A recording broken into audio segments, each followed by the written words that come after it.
you all had your breakfast and ready for the classes. Today here I am Krishnani ma'am for the 4th STEM Digital Science, that is functions of flowers, fruits and seeds. Okay, in the last class I explained you the functions of roots, stem and leaves. Okay, so here today I am going to explain functions of flowers, fruits and seeds. So I hope that you have copied the notes for the first lesson and explained. I said you to draw the this one figures which are given in the textbook. I showed the pictures also, have sent you. I hope so you have completed your notes for the first lesson, and now I am going to the second lesson. Here the functions of flowers. First we will go to the flowers. Flowers and fruits grow on the branches of plants. Seeds are present inside the fruits. You all have seen the plants which bear the fruits, flowers, leaves, so everything. Here see, flowers and fruits grow on the branches of plants. Yes, of course, we have seen flowers and fruits, they grow on the branches of leaves. Seeds are present inside the fruits. Yes, of course, seeds will be present. See, any fruit you take mango, inside one seed will be there. Apple you take, seeds will be there. Watermelon you take, seeds will be there. Papaya you take, seeds will be there. Guava you take, seeds will be there. So seeds are there inside the fruits. Now flowers. Have you seen a gulmohar tree? You all have seen a gulmohar tree or a chameli creeper? See, many creepers, climbers, many show plants, many plants will be there in your garden. Okay, in the pots you have been kept there. Just you see, have a glance. It is indeed a lovely sight. Flowers come in many colors. Have you seen many flowers? You see different colors will be there. Hibiscus is in one color, rose is in another color, jasmine will be another color, dahlia will be in another color, tulip will be in another color. Many colors like pink, red, yellow, champa will be in yellow color, and white, jasmine will be in white color. So tulips will be in purple color. So many colors will be there. Flowers come in many colors and different sizes, shapes. Many of them have the fragrance, good fragrance. You see jasmine and all, so nice fragrance. Rose also will give a good fragrance. Okay, like this, many flowers will give the good fragrance, and also they have the different shape, size and all. So now we will go to the parts of the flower. So observe a hibiscus flower to study the parts of a flower. Here I have drawn a hibiscus flower which we are able to see, and here I am going to explain the parts of a flower. Sepals are the outermost part of the flower. Sepals, these are called as the sepals. They are the outermost. Here below the underneath the flower there will be a green color. Okay, they protect the bud part of the flower. Okay, these are called as the sepals. Sepals are the outermost part of the flower. It is green and leaf-like. It will be a green and it will be looking like leaf-like structure.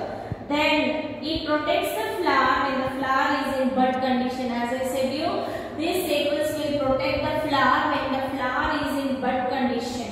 Okay, a bud gradually blooms into a flower. You all know that first it will become with the bud, and then the bud will bloom into the flower. Okay. Now the next we will go to the petals. Okay. Petals form a colored part of the flower. You know, you have seen many flowers. You see, petals will be different colors, different colors. So these petals form the colored part, and they give the fragrance also.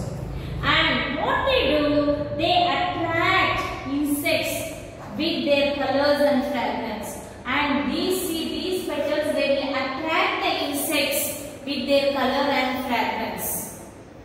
Next, we will go to the carpel, is the female part of the flower. This carpel is the female part of the flower. Here is the female part of the flower. It lies in the center of the flower. It lies in the center of the flower. stigma and ends into the stigma. See, these are the carpels and ends in the stigma. These round parts are called as the stigma there. Then around the carpels there are number of stamens also. Around the carpels there are number of stamens. Stamens are united by their filaments forming a tube-like structure. Stamens, these are the tube-like structure. They are united by their filaments forming a tube-like structure. These are the male part of the flower. These are the male parts of the flower. This is the male part of the flower. And these are the main parts of the flower. The stamens have yellow heads. See, these stamens will be having the yellow heads. These are called the yellow heads. You can see I have written here.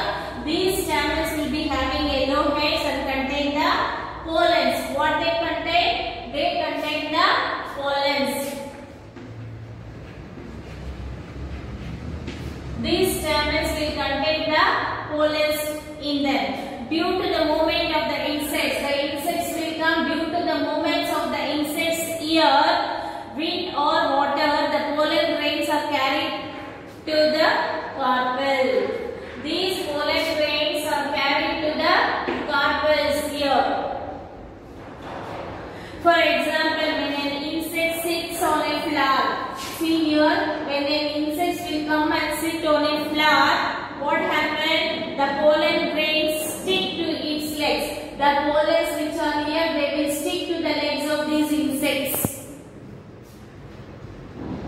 As the insects moves from one flower to the another, from there the insects will get up and many pollen grains are stick into their legs, and the insects will go from this flower to the another flower. The pollen grains of the flower are carried along and deposited on the another flower. When it goes and sits on the another flower, the pollens which are stick in the legs of that insect, it will be deposited to the other flower. This is called as the pollination. What is this called as? Pollination.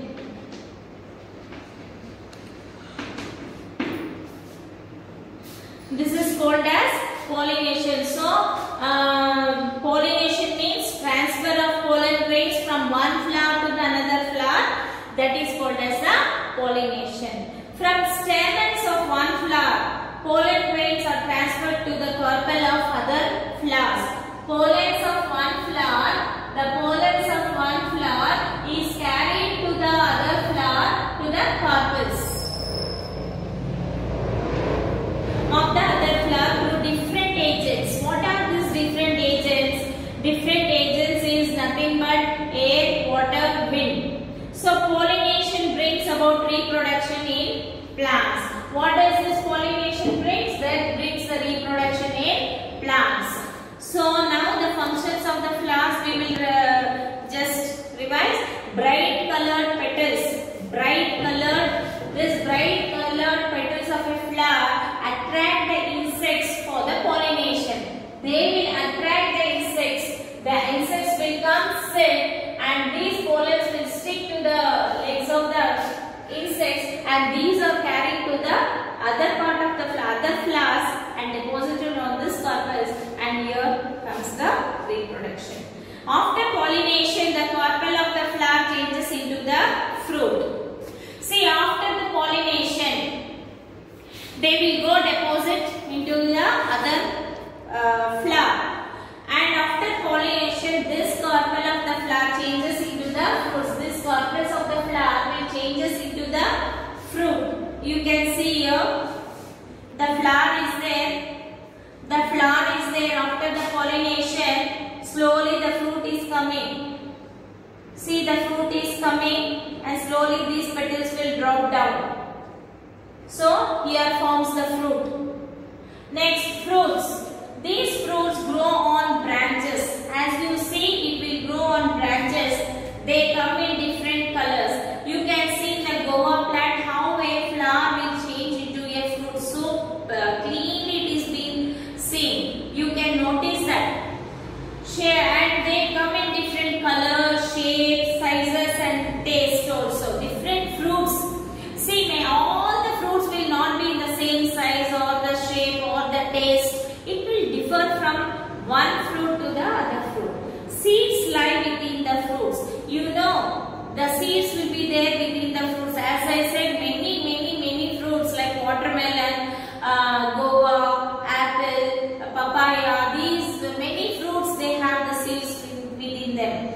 The excess food prepared by the leaves. The excess of food prepared by the leaf, where? In the process of photosynthesis.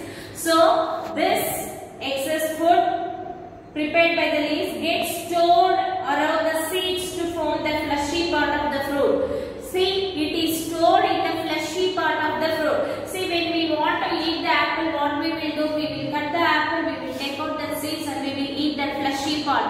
That is the food which is prepared by the leaves. That food is stored in the fruits. That is the fleshy part. Mangoes also we will eat the fleshy part. Papaya also we will eat the fleshy part. So that is the food. Now functions of fruits. Fruits protect the seeds. These fruits protect the seeds that lie within them. Fruits store. These fruits will store the excess of food prepared by the leaves. The fruits will store the excess of food prepared by the leaves. Hence, many fruits are edible. Many fruits are edible, tasty. You see, we will feel very tasty. The excess food which is stored in the fruits. Next, we come to the seeds. Seeds are found inside the fruits. As I said, the seeds are found inside the fruits. They may vary in number and size in different. They may vary. See, as I said, in watermelon many seeds are there. In mango only one seed will be there. In apple only few seeds will be there. Like this, they will vary from one fruit to the another fruit. Then, they may vary in number and size in different fruits. Each seed contains a baby plant. You all know that each seed will contain a baby plant inside them. When these seeds are planted,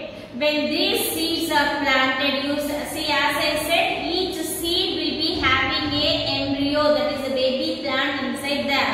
And when these seeds are planted, they grow into a new plants.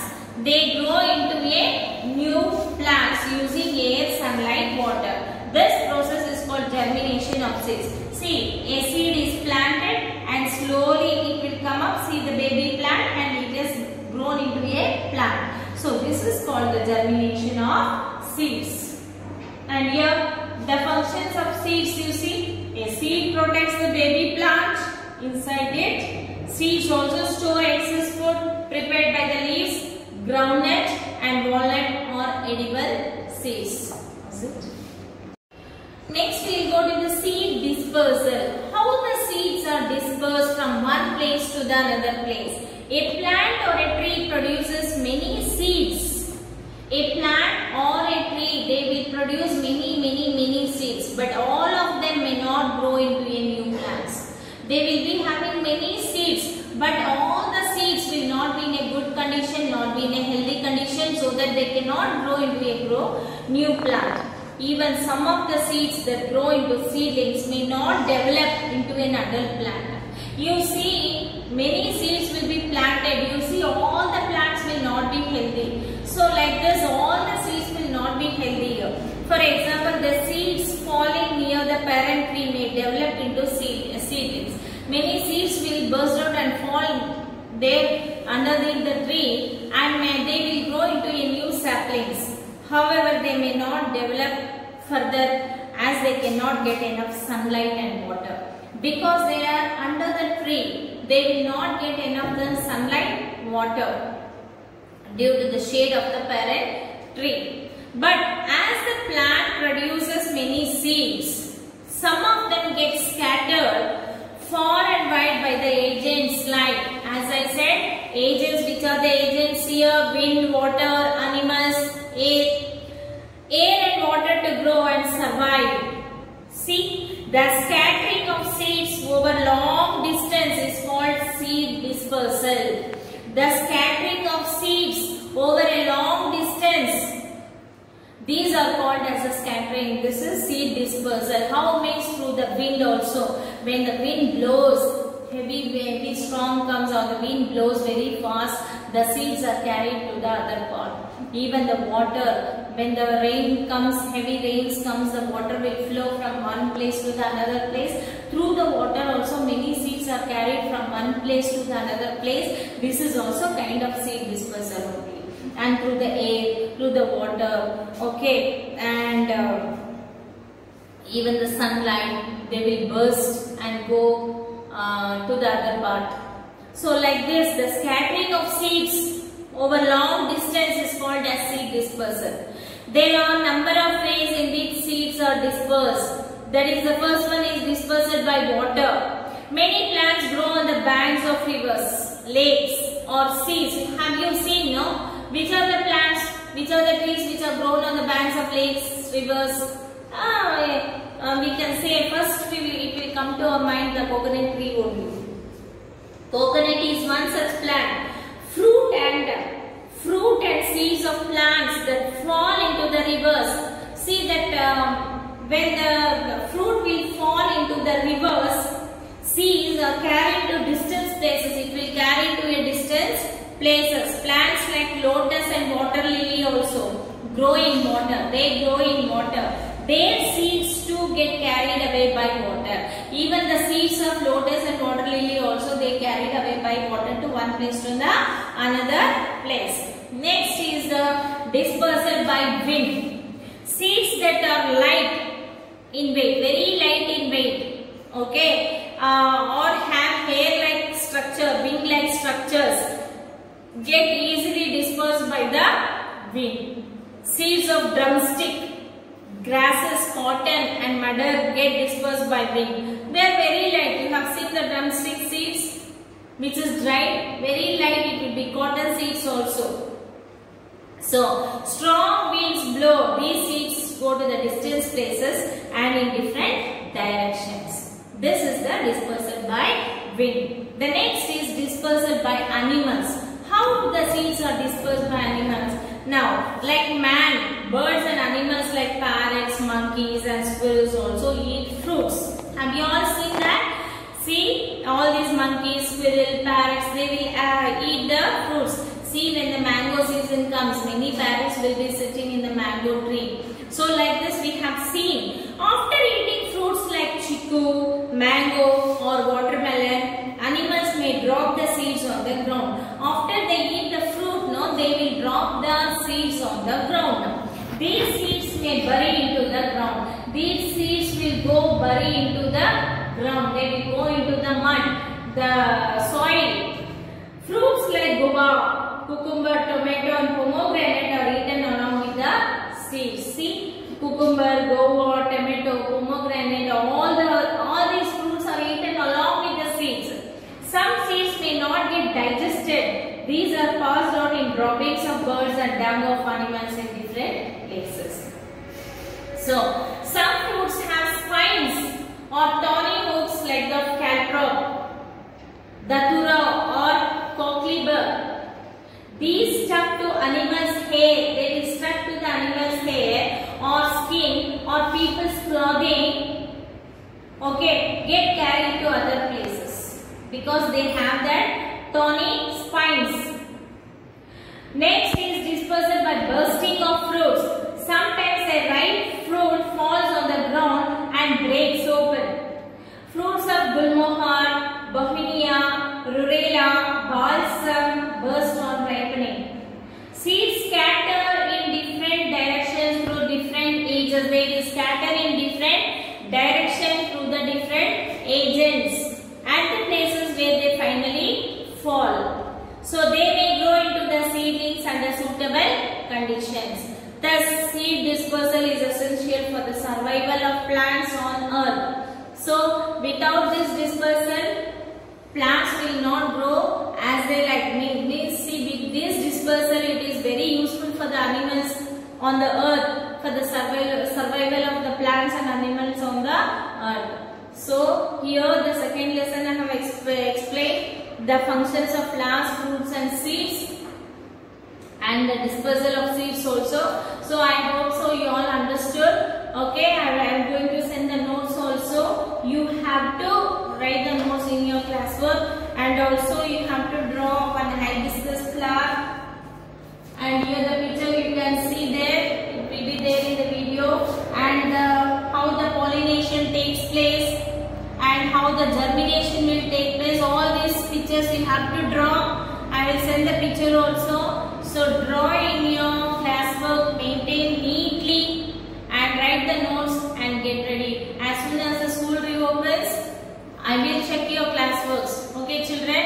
And also many of you have not done the admission. Ask your parents, let them pay some affordable fees, 1,000 or 2,000, let them do the admission and buy the books so that you can complete your notes and can read your lessons. Okay children? And take care of your health. Have a good day. Bye bye from Rushmani ma'am. Thank you.